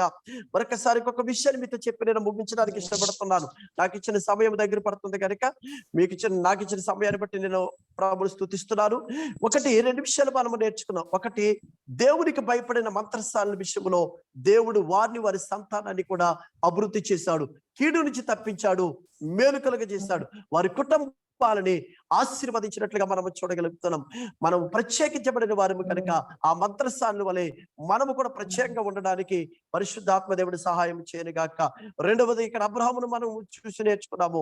అబ్రహాము దేవునికి భయపడినందున అబ్రహాము కుటుంబము కూడా ఆశీర్వదించబడ్డది. మరొకసారి నేను ఈ మాట విషయంలో జ్ఞాపకం చేస్తున్నాను. దేవుని నమ్ముకుని మనము దేవుని వెంబడిస్తున్నాం. మనము యేసు ప్రభు యొక్క కల్వరి రక్తాన్ని ప్రోక్షిస్తూ మీతో ఆనబెట్టి చెప్తున్న మాట ఏంటో తెలుసా? తండ్రి చిత్తము, దేవుని చిత్తము ఈ భూమి మీద మనము నెరవేర్చడానికి ఇష్టపడదాము. దేవుని చిత్తం మనము నెరవేర్చినప్పుడు ఖచ్చితంగా సాతాను యొక్క క్రియలు మన ఎదుట ఓడిపోతాయని ప్రభు పేరట తెలియజేస్తాను. ఒకవేళ నువ్వు దేవుని చిత్తము కనుక నెరవేర్చలేకపోయావా, ఖచ్చితంగా సాతాను యొక్క చిత్తమును నెరవేరుస్తున్నావని అర్థం అని ప్రభు పేరట నేను మీకు తెలియజేస్తున్నాను. దేవునికి భయపడి వారు ఇలా చేస్తారు. ఆమేన్, హల్లెలూయా. ఇంకొక మాట చెప్పేసి నేను వాక్యాన్ని ముగించడానికి ఇష్టపడుతున్నాను. రెండవదిగా ప్రియమైన దేవుడి సంగమా, భక్తి. నేను ముందే చెప్పాను కదా, భక్తి ఉంటే చెప్పుకో సరిపోదు, భయం కూడా ఉండాలి. కొంతమందికి భక్తి ముదిరిపోతుంది. కానీ దేవుని సేవకునిగా దేవుని వాక్యం తెలియజేస్తున్నాను, భక్తితో పాటు భయం ఉండాలి. భయం లేకుండా భక్తి చేసినా గాని మరలా మనము సాతానికి మన ఆత్మీయ జీవితాన్ని అప్పగించుకుంటామని ప్రభు పేరట నేను మీకు తెలియజేస్తాను. ఒక్క విషయాన్ని చూపించేసి నేను ముగిస్తాను. ఆ బైబిల్ గ్రంథంలో 2వ రాజుల గ్రంథము 4వ అధ్యాయములో 1వ వచనంలో ఒక వ్యక్తి మనకు కనబడతాడు. ఒక దైవజనుడైనటువంటి ప్రవక్త దగ్గర పనివాడుగా లేకపోతే అసిస్టెంట్ పాస్టర్ గా పనిచేస్తున్నటువంటి ఒక వ్యక్తి. ఆ వ్యక్తి అంట బైబిల్ చెప్తుంది, అతడు భక్తి గలవాడే గాని భయము లేనందున అప్పులు చేసి చనిపోయాడంట. దేవుని నామానికి మహిమ కలుగును గాక. ఇక్కడ గమనించాలి, భక్తి కలిగిన వాడే కానీ ఏమి లేదు, భయం లేదు. భయం లేకపోవడం బట్టి ఏం చేశాడో తెలుసా, అప్పులు చేసి చనిపోయాడు. ఈరోజు చాలా కుటుంబాల్లో భక్తి పరులు ఉన్నారు, కాదంటలేదు. భయం లేదండి, భయం లేదు. ప్రార్థనకు వస్తారు, భర్తకు భయపడరు. ప్రార్థనకు వస్తారు, దైవచరుడికి విధేయత చూపించరు. ప్రార్థనకు వస్తారు, వాక్యానుసారంగా జీవించరు. ప్రార్థనకు వస్తారు, దేవుని చిత్తం చేయడానికి ఇష్టపడరు. ప్రార్థనకు వస్తారు, పక్కన ఉన్న సహోదరులు గౌరవించరు. ప్రార్థనకు వస్తారు, గొడవలు పడతా ఉంటారు. ప్రార్థనకు వస్తా ఉంటారు. వీళ్ళందరూ ఆత్మీయులే, దేవుని నమ్ముకున్న పిల్లలే, సంఘములో చేర్చబడిన వారే, ప్రభువుని వెంబడిస్తున్న వారే. వీళ్ళు కూడా ప్రభు యొక్క బలలో చేతులు ఉంచుతారు. వీళ్ళు కూడా సంపూర్ణ రాత్రికి వస్తారు. వీళ్ళు కూడా ఉపవాసాలు ఉంటారు. వీళ్ళు కూడా కన్నీరు కారుస్తారు. వీరు కూడా ప్రార్థన చేస్తారు. వీరు భక్తి పరులే, కాదట్లేదు నేను. కానీ భక్తి ఉంది కానీ భయము లేదు. భయము లేదు కనుకనే భక్తి చేస్తున్నారు కానీ భర్తకు భయపడలేదు. భక్తి చేస్తున్నారు కానీ పిల్లలు యవనస్తులు ఉన్నారు, తల్లిదండ్రులకి భయపడలేదు. భక్తి చేస్తున్నారు కానీ సహోదరులు ప్రేమించలేకపోతున్నారు. భక్తి చేస్తున్నారు కానీ వారి క్రియలు మార్చుకోలేకపోతున్నారు. ఎందుకో తెలుసా, వాళ్ళలో భక్తి ఉంది కానీ భయం లేదు. ఈరోజు సేవకునిగా చెప్తున్నాను, ఏ దేశం నుండి వాక్యం వింటున్నావో నాకు తెలియదు, ఏ ప్రాంతం నుండి వాక్యం వింటున్నావో తెలియదు. దేవుని సేవకునిగా చెప్తున్నాను, నీకు భక్తితో పాటు దేవుని భయం ఉండాలి. ఎప్పుడైతే భయపడతావో తప్పనిసరిగా నువ్వు భక్తి చేసే అవకాశం ఉంటుంది. ఫస్ట్ ఆఫ్ ఆల్ మీరు గమనించాలి, ఎప్పుడైతే మనం భక్తి భయపడుతున్నామో భక్తి వెనకాల ఆటోమేటిక్ ఏమొస్తుందంటే భయం వస్తుంది, అంతే తప్ప కానీ భక్తి వెనకాల భయం రాదని ప్రభు పేరట తెలియజేస్తున్నాను. అందుకనే ప్రతి విశ్వాసికి కూడా మొదటిగా మనం దేవునికి భయపడే వారిలా ఉండాలి. ఎప్పుడైతే మనం భయపడుతున్నామో ఆటోమేటిక్ గా మన భక్తి జీవితము కూడా ఆశీర్వాదకరంగా ఉంటుందని దేవుని సేవకునిగా నేను మీకు తెలియజేస్తున్నాను. ఎప్పుడైతే మనం ఆ రీతిగా మనము భయపడ్డామో తప్పనిసరిగా మన కుటుంబాన్ని మనం కాపాడుకోగలము. అక్కడ ఎలీషా దగ్గర ఉన్నటువంటి పనివాడు భక్తిపరుడే గాని భయము లేనందున కుటుంబము కాస్త బజారు పడ్డది. అప్పులు చేశారు, అప్పులు వారు కాస్త పిల్లలు తీసుకెళ్ళిపోవడానికి వచ్చారు. ఏ ఆలోచన లేక మరలా సహోదరి దైవజనుడి దగ్గరికి సలహాకి వెళ్ళింది. ఈ మాట చెప్పి నేను ముగిస్తాను. దైవజనుడి దగ్గరికి సలహాకి వెళ్ళింది. దైవజనుడు ఒక సలహా చెప్పాడు. ఆ సలహా ప్రకారంగా, ఆ మాట ప్రకారంగా ఎప్పుడైతే ఆ సహోదరి చేసిందో తను తన కుటుంబాన్ని కూడా కాపాడుకోగలిగిందని ప్రభు పేరట తెలియజేస్తున్నాను. ఇక్కడ ఒక క్లారిటీ ఇవ్వడానికి నేను ఇష్టపడుతున్నాను. ప్రియమైన దేవుని సంగమా, తన భర్త ఏమో భక్తి కలిగిన వాడే కానీ భయం లేనివాడు. కానీ తన భార్య మాత్రము దైవజనుడంటే భయము, దేవుడంటే భయము, దేవుని సేవకుడంటే భయము, వాక్యం అంటే భయము. అందుకనే ఆ సహోదరి ఏం చేసిందో తెలుసా, దైవజనుడి దగ్గరికి వెళ్ళింది. దైవజనుడు ఏదైతే చెప్పాడో దైవజనుడు చెప్పినట్టుగా చేసింది కనుక తన శ్రమలలో నుంచి, తన శోధనలో నుంచి, తన బాధల్లో నుంచి గట్టెక్కడమే కాదు, తను జీవించడానికి కూడా పరిశుద్ధాత్మ దేవుడు ఒక అద్భుతమైనటువంటి మార్గాన్ని తెరిచినట్లుగా మనము చూడగలుగుతున్నాం. ఒకసారి ఈ వాక్యం వింటున్న ప్రియమైన సహోదరుడా, నువ్వే సంఘం నుంచి గల్ఫదేశం వెళ్ళావో నాకు తెలియదు, ఏ పరిచయలో సహవాసం ఉన్నావో తెలియదు. నీ సేవకుని మాటకు నువ్వు లోబడుతున్నావా? సేవకుని మాటకు విధేయత చూపిస్తున్నావా? సేవకుని మాటని గౌరవిస్తున్నావా? సేవకుడు చెప్పింది చేయగలుగుతున్నావా? నేను పర్లేదని నా కారుకి ఇచ్చేస్తున్నాను కదా, నేను దశంభాగం ఇచ్చేస్తున్నాను కదా, పాస్టర్ గారు చెప్పినట్టు చెయ్యాలేంటి అని ఒకవేళ నువ్వు తిరుగుబాటు చేసే స్వభావం కనుక నీకుంటే నువ్వు భక్తిపరుడివి కానీ భయము లేడు అని దేవుని వాక్యము తెలియజేస్తుంది. నేనంటలేదండి నువ్వు భక్తి కలిగిన వాడివే కానీ భయము లేని వాడు అని నేనంటలేదు. దేవుని వాక్యము తెలియజేస్తుంది. నిజముగా నువ్వు భయపడిన వ్యక్తివైతే సేవకుని మాట గౌరవిస్తావు, సేవకునికి లోబడతావు, సేవకుడు చెప్పినట్లుగా చేయగలుగుతావు. సేవకుడు ఏం చెప్తాడు? వాక్యం చెప్తాడు, వాక్యానుసారంగా జీవించమని చెప్తాడు. అలా నువ్వు జీవించడానికి ఇష్టపడితే తప్పనిసరిగా నీవు నీ కుటుంబము కూడా ఆశీర్వించబడుతుందని ప్రభు పేరట నేను మీకు తెలియజేస్తూ ఈ నా మాటలు ముగిస్తున్నాను. ఒకటి భక్తి, భయం. భయపడినందున, ఆ మంత్రసాలను భయపడినందున వారి సంతాన అభివృద్ధి విస్తరించింది. నేను నమ్ముతున్నాను, నీవు గనక భయపడినట్లయితే నీ సంతానమా, నీ ఇళ్ళ, నీ కుటుంబమా, లేకపోతే నీ ఆత్మీయ జీవితమా, నీ ప్రార్థనా జీవితమా, నీ ఉపవాస దీక్ష, ఏదైనా సరే విస్తరిస్తుంది. ఎప్పుడో తెలుసా? నువ్వు దేవునికి భయపడినప్పుడు. రెండవదిగా అబ్రాహామును మనం చూస్తున్నాము. అబ్రాహాము దేవుని చిత్తము చేయడానికి తన ఇష్టాన్ని ప్రక్కన పెట్టాడు కనుకనే తద్వారాగా అబ్రాహాము కుటుంబము కూడా ఆశీర్వదించబడ్డది. ఈ రోజు దేవుని సేవకుడిగా చెప్తున్నాను, నీవు నీ కుటుంబం ఆశీర్వదించబడాలంటే నీవు కూడా తప్పనిసరిగా దేవునికి భయపడే వ్యక్తిగా ఉంటే నీవు నీ కుటుంబము కూడా ఆశీర్వదించబడుతుందని ప్రభు పేరిట తెలియజేస్తున్నాను. మూడవదిగా భక్తితో పాటు భయం ఉండాలి. నువ్వు నిజంగా భక్తి ఉన్న వ్యక్తి ఏమో అప్పులు చేసి చనిపోయాడు. భయం ఉన్న వ్యక్తి ఏమో దేవుని సేవకుని మాటకు లోబడి అప్పు నుంచి విడుదల పొంది సమృద్ధి అయినటువంటి ఆశీర్వాదంతో నింపబడ్డది. ఈ రాత్రి నీకున్నటువంటి సమస్యల నుంచి విడుదల పొందాలన్నా, నీకున్నటువంటి ఇబ్బందుల నుంచి విడుదల పొందాలన్నా, ఇదిగో దైవ సేవకుని నోట నుంచి వచ్చిన ప్రతి మాట కూడా అది నీ దేవుని వాక్యాన్ని నువ్వు విశ్వసించి వాక్యానుసారంగా నీ భక్తి జీవితాన్ని నువ్వు కాపాడుకోగలిగితే నీవు నీ కుటుంబము కూడా దీవించబడుతుందని ప్రభు పేరట నేను మీకు తెలియజేస్తూ ఈ నా మాటలు ముగిస్తున్నాను. నాకు ఈ సమయం ఇచ్చినటువంటి దైవజనులు, అభిషక్తులు జయరాజు గారిని బట్టి నేను ప్రభుని స్తుతిస్తున్నాను. అలాగే నన్ను పరిచయం చేసినటువంటి సాల్మన్ బట్టి కూడా నేను ప్రభు స్తుతిస్తున్నాను. వాక్యము ఈ లైవ్ లో, జూమ్ లో వాక్యం వింటున్నటువంటి మీ అందరికీ కూడా మరొకసారి ప్రభు పేరట నేను వందనాలు తెలియజేస్తున్నాను. God bless you. దేవుడు మిమ్మల్ని దీవించి ఆశీర్వదించునుగాక. ఆమేన్. వందనాలండి పాస్టర్ గారు. మీ మంచి సహవాసాన్ని బట్టి, సమయాన్ని బట్టి వందనాలు. దేవునికి భయపడుతూ దేవుని చిత్తాన్ని నెరవేరుస్తూ ఆత్మీయ జీవితంలో ప్రత్యేకమైన వారిగా ఉంటూ మాటల్లో, చూపుల్లో, ప్రవర్తనలో ఆయనకు అంగీకారంగా ఉండాలని మరోసారి హెచ్చరించినారు. Thank you very much. God bless you and your ministry. ముఖ్యంగా బేతేల్ సంఘ సభ్యుడు సాల్మన్ గారి ద్వారా పరిచయం అయినారు. మీరు ఇచ్చిన సమయాన్ని బట్టి మీ దేవుడు మిమ్మల్ని దీవించును గాక. Thank you brother Solomon. గమనించండి, మనకి ముగింపు ప్రార్థన మన మధ్యలో సహోదరుడు మ్యాన్లీ బేతేల్ మిషనరీగా ఉన్నారు సికింద్రాబాద్ లో, తెలంగాణలో. సహోదరుడు ప్రార్థిస్తారు. ఆ తర్వాత దైవ ఆశీర్వాదాలు పాస్టర్ కుమార్ గారు మనకు అందజేస్తారు. Over to brother manly. Brother, wherever you are. Yes. I'm your pastor. Yes. Thank you for the పరలోక మా తండ్రినైనా నీకు వందనాలనైనా. ఈ సమయంలో అయ్యా మేము ఈ విధంగా కూడుకొని ఈ వాక్యంనైనా మేము సెలవిస్తుండగా అయ్యా మేము దీవించే కృపను దయచేయమని ప్రార్థిస్తాం తండ్రి. దేవా అయ్యా మా సాక్ష్యాలు మేము భద్రంగా ఉంచినైనా నీ భయం భక్తితో జీవించే మనసు దయచేయమని ప్రార్థిస్తాం తండ్రి. దేవా ఈ సమయంలో మేము ప్రార్థిస్తున్నాం నాయనా. అయ్యా అందరూ నేను అబ్రాహాం వల్లే అయ్యా నీకు భయం భక్తితో జీవించి కృపను దయచేయమని ప్రార్థిస్తున్నాం తండ్రి. అదేవిధంగా ఏ విధంగా దేవుడు పరలోక తండ్రి నుంచి యేసుప్రభు వచ్చారో దేవుడు చిత్తాన్ని నెరవేర్చనికి, అదేవిధంగా నేను ఈ భూలోకంలో మేము ఉంటుండగా నీ చిత్తానికి లోబడే కృపను దయచేయమని ప్రార్థిస్తున్నాం తండ్రి. అవునయ్యా అయ్యా ఈ లోకంలో మేము ఎవరు భయపడినా కానీ నీ వాక్యంతో భయభక్తితో జీవించే కృపను దయచేయండి. అదేవిధంగా నీ చిత్తాన్ని ఎరిగించే కృపను దయచేయండి.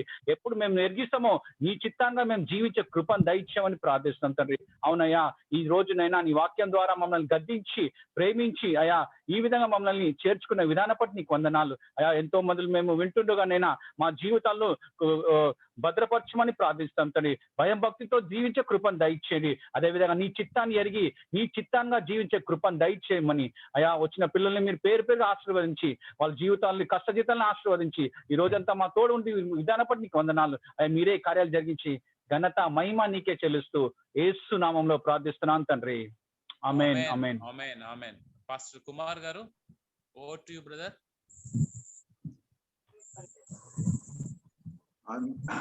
దేవుని ఆశీర్వాదం తీసుకుందాం. సర్వశక్తిమంతుడు సర్వోన్నతుడు నిత్యుడైన యేసయ్య కృప, తండ్రి అయిన దేవుని యొక్క ప్రేమ, పరిశుద్ధ దేవుని యొక్క అన్య మనతోను, మరి ముఖ్యంగా దేవుని యొక్క భయభక్తులతో నడిచిన ప్రతి ఒక్క బిడ్డతోను సదాకాలం ఉండును గాక. ఆమేన్. ఆమేన్. ఆమేన్. ఆమేన్. వందనాలండి. మరొకసారి దేవుని నామములో మీకు శుభములు. ఈ యొక్క కూడికలో దాదాపు 60 మంది మరి కూడికలో వచ్చారు.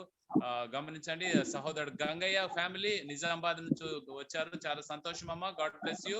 మీ హస్బెండ్ డ్యూటీలో ఉండి రాలేకపోతున్నా, మీరు వచ్చినారు. కంటిన్యూ యువర్ ఫెలోషిప్ విత్ అమ్మా. తర్వాత సిరా లక్ష్మి, డాక్టర్ హెప్సిప్లా గారు, గ్లాడ్ టు సీ యూ. అదే విధంగా తెలంగాణ మేరీ ఆ సహోదరి ఇప్పటి వరకు పాపం వీడియో తీయడం కష్టమైంది. దేవుని దయ వల్ల ఈ రోజు వీడియోలో కూడా కనబడింది. God bless you sister. మరి ఇంకొక విషయం గమనించండి, మన జై కుమార్ గారు, పాస్టర్ జై కుమార్, రెవరెండ్ పాస్టర్ జై కుమార్ ఫ్రమ్ కువైట్ మన మధ్యలో వచ్చి సలాల బేతేల్ సంఘాన్ని దర్శించినారు. అదే విధంగా మన మధ్యలో వాక్యం ఇచ్చినారు. వాళ్ళ సతీమణి డాక్టర్ ప్రమీల జై కుమార్ మరి కోవిడ్ కారణంగా గత దినమున ప్రభు నన్ను నిద్రించినారు. Please see the photographs. దయచేసి మీరు ఫొటోస్ చూడొచ్చు. Aunty was a doctor anaesthetist. తన కుటుంబం కొరకు ప్రార్థించండి. దేవుడు ఆదరణ మరి ఓదార్పు దయచేయను గాక. Over to pastor Aloysius, few words about pastor Simon Ravulapalem.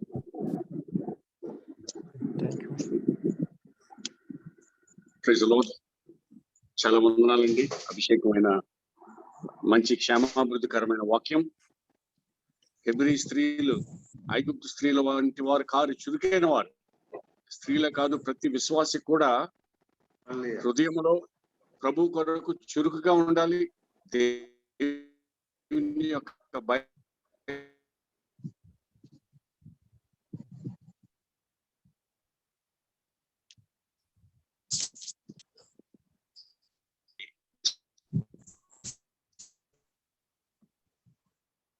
ఉండాలి.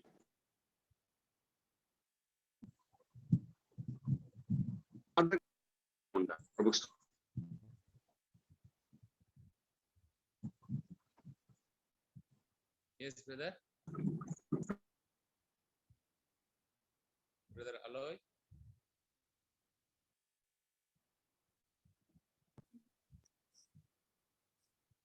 Brother Aloy.